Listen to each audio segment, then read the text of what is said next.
તો હેલો વિદ્યાર્થી મિત્રો, હું છું પાર્થ મરડિયા અને સ્વાગત છે તમારું મારી આ ચેનલ લર્ન બાય પાર્થમાં. તો આપણે આગળ પણ દીકરીઓ માટે નમો લક્ષ્મી યોજના વિશે આપણે વિડીયો બનાવેલા હતા.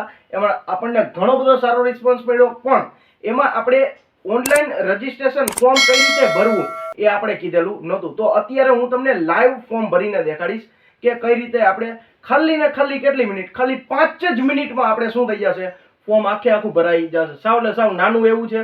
પણ હજી કોઈને આ યોજના વિશે કઈ ખબર ન હોય, કેવી રીતે ફોર્મ ભરવાનું ખબર ન હોય, તો એ જણાને વિડીયો શેર કરી દેજો અને વિડીયો લાઈક કરી દેજો કે ભાઈ જેને ન ખબર હોય એને પણ ખબર પડે. એટલા માટે તમે લાઈક નથી કરતા અને સબસ્ક્રાઇબ કરી દેજો. તો ચાલો હવે આપણે જોઈએ તો કે ભાઈ ઓનલાઈન ફોર્મ ખાલી 5 જ મિનિટમાં કઈ રીતે ભરવાનું છે એ આપણે જોવાનું છે. તો સૌથી પહેલા આપણે ગૂગલ ક્રોમમાં વહી જવાનું છે. ગૂગલ ક્રોમમાં તમારે લખવાનું છે સ્વિફ્ટ ચેટ. સ્વિફ્ટ ચેટ લખશો એટલે પહેલી જ વેબસાઇટમાં આવશે સ્વિફ્ટ ચેટ નામનું. એમાં તમારે આ રીતે ઇન્ટરફેસ ખુલી જશે. એમાં સૌથી પહેલા અહીંયા ટીચરના એકાઉન્ટમાં લોગિન કરવાનું હોય તેમના નંબર નાખવાના હોય, એટલે નંબર નાખી અને પછી એમાં સેન્ડ ઓટીપી ઉપર તમે ક્લિક કરશો. એટલે સેન્ડ ઓટીપી ઉપર ક્લિક થઈ ગયા બાદ 4 આંકડાનો ઓટીપી આવશે.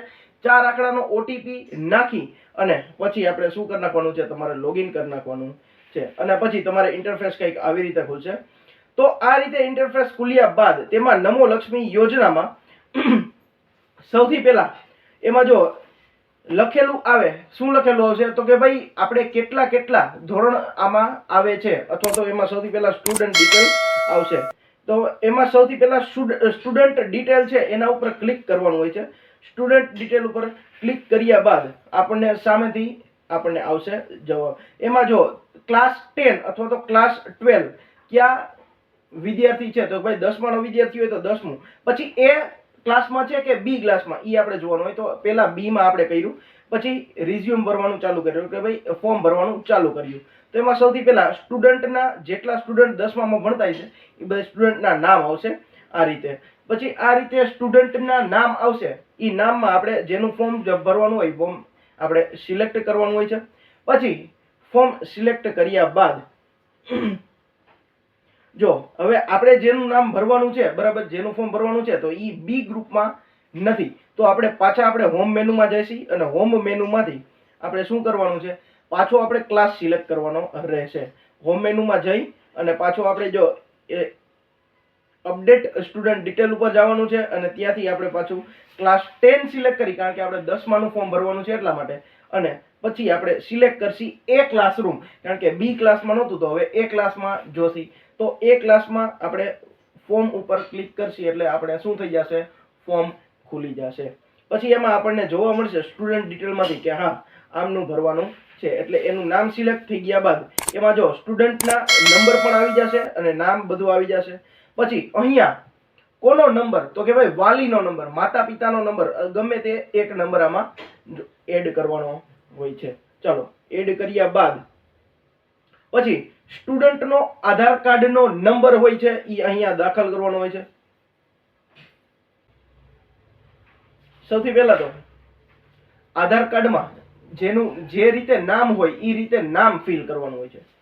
પછી સ્ટુડન્ટનો આધાર કાર્ડનો નંબર એન્ટર કરવાનો હોય છે, જે હવે થશે. હવે જો સ્ટુડન્ટ ડિટેલમાં છે એ હવે જો પહેલા તો એમાં સ્ટુડન્ટ આધાર કાર્ડનો ફ્રન્ટ સાઈડનો ફોટો અહીંયા અપલોડ કરવાનો છે. પછી બેક સાઈડનો ફોટો છે એ નીચે આપેલું છે એમાં કરવાનો છે. અહીંયા બેક સાઈડનો ફોટો અપલોડ કરવાનો છે.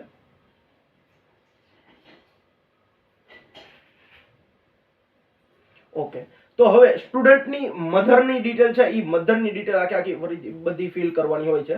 એમાં સૌથી પહેલા તો સ્ટુડન્ટના મધરનું નામ લખવાનું હોય છે. પાન કાર્ડમાં જે નામ, સોરી, આધાર કાર્ડમાં જે નામ હોય એ નામ. પછી અહીંયા આધાર કાર્ડના નંબર એન્ટર કરવાનો હોય છે, આપણા આધાર નંબર. પછી અહીંયા મધરના આધાર કાર્ડનો ફ્રન્ટ સાઈડનો એટલે કે ભાઈ આગળનો ફોટો. પછી અહીંયા મધરના આધાર કાર્ડનો બેક સાઈડનો ફોટો આપણે અપલોડ કરી દઈશું. પછી આપણે એલસી અથવા તો બર્થ સર્ટિફિકેટ અથવા તો રેશન કાર્ડ, આ ત્રણમાંથી ગમે તે હોય તો પણ ચાલે. તો આપણી પાસે બર્થ સર્ટિફિકેટ છે તો એ આપણે અપલોડ કરી દઈએ. આ બધા ડોક્યુમેન્ટ અપલોડ કરવાના છે એ 2 MB ની અંદર હોવા જોઈએ, યાદ રાખજો. એના પછી આપણે જો બેનિફિશિયરી બેંક ડિટેલમાં યાદ રાખજો નેશનલાઇઝ બેંક હોય એ જ ફરજિયાત અહીંયા લાગુ પડશે. જો તમે અહીંયા છે ને IFSC કોડ છે એ તમે વેરીફાઈ કરશો અને જો તમારું બેંક ડિટેલ વેરીફાઈ થઈ જાય તો જ બેંક ચાલશે, બાકી બેંક ચાલશે નહીં. ચાલો તો હવે આપણે આધાર કાર્ડના નંબર અને આધાર કાર્ડમાં જેમ પાસબુકમાં નામ છે એમ જ આપણે જોઈન્ટ આપણે લખી નાખી.